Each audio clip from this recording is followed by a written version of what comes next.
Ada batu, ada senar. Cakep. Waktunya kita bersinar, ya. Assalamualaikum warahmatullahi wabarakatuh. Halo semuanya. Yang saya hormati Bapak Dr. Muhammad Zakaria, SIPM SI, selaku dosen pengampu mata kuliah Budaya dan Perilaku Organisasi. Yang saya hormati juga teman-teman sekalian. Sebelumnya perkenalkan, saya Mediawi Sapitri, mahasiswa program studi Ilmu Administrasi Negara, Fakultas Ilmu Sosial dan Ilmu Politik, Universitas Al-Ghifari, dengan nomor induk mahasiswa C1B230092. Jadi pada kesempatan kali ini, dengan rilisnya video ini tidak lain tidak bukan bertujuan untuk memenuhi tugas dari mata kuliah ini, mata kuliah Budaya dan Perilaku Organisasi. Jadi saya akan membahas salah satu topik penting khususnya dalam dunia organisasi, yaitu budaya dan perilaku organisasi.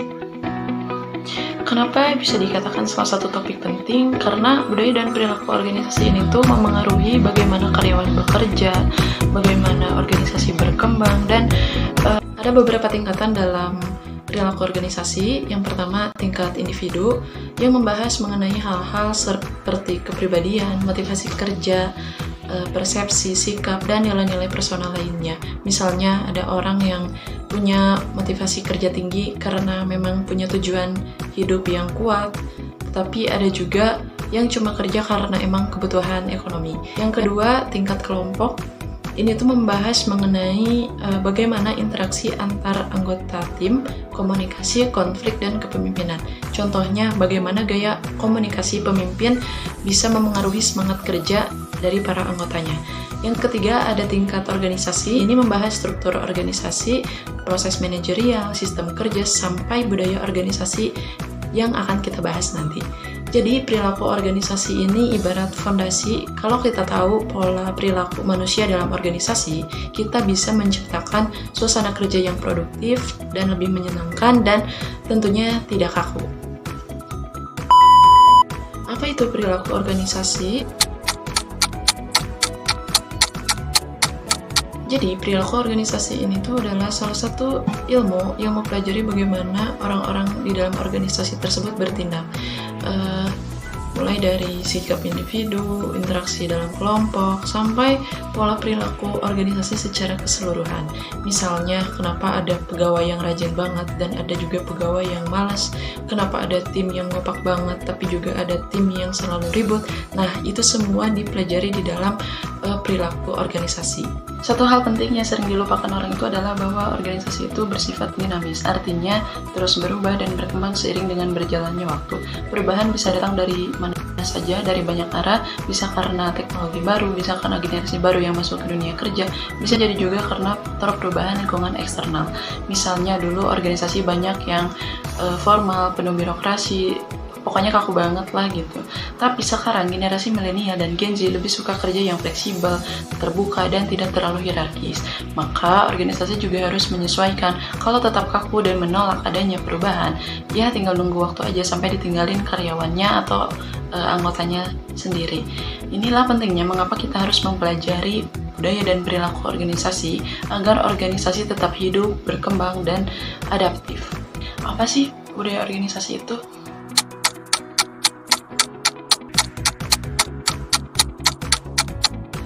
Jadi, budaya organisasi itu adalah nilai-nilai, norma, kebiasaan, dan cara berpikir yang dianut bersama oleh seluruh anggota organisasi.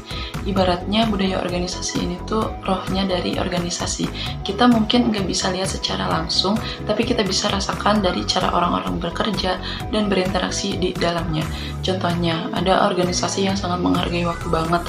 Semua rapat pokoknya harus on time, semua kerja tepat dengan deadline-nya. Tapi ada juga organisasi yang santai banget, malah rapat itu sudah biasa dan kerja pun tidak terlalu dikejar. Nah, itu semua adalah bentuk dari budaya organisasi. Budaya organisasi itu terdiri dari beberapa level. Yang pertama, artefak. Ini itu adalah simbol-simbol yang terlihat seperti logo, pakaian kerja, ruang kantor, dan cara berbicara atau cara berkomunikasi. Yang kedua adalah nilai yang dianut, yaitu prinsip yang dipercaya oleh anggota seperti kerja keras, kejujuran, dan keterbukaan. Yang ketiga itu asumsi dasar, yaitu keyakinan yang sudah tertanam, seperti misalnya atasan itu selalu benar. Nah, di dalam praktiknya, budaya organisasi itu ada beberapa jenis. Yang pertama ada clan culture, yaitu budaya kekeluargaan, yang mana ini tuh cocok untuk organisasi yang menekankan kebersamaan dan partisipasi. Yang kedua ada adaptasi culture, yaitu fokusnya pada inovasi dan kreativitas, yaitu cocok untuk perusahaan rintisan atau perusahaan yang bergerak di bidang teknologi. Yang ketiga ada market culture, yaitu fokus pada target dan hasil.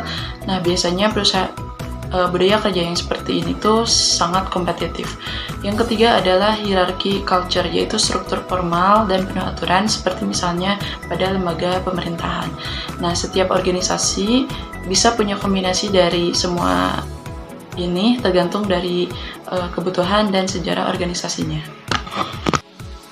Salah satu contoh nyata budaya organisasi itu ada di pemerintahan kota Surabaya, terutama saat dipimpin oleh Ibu Risma.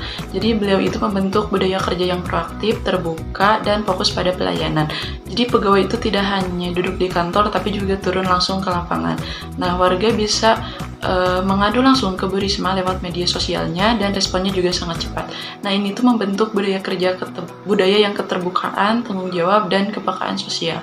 Pegawai jadi punya motivasi bukan cuma karena aturan, tapi karena merasa punya misi sosial.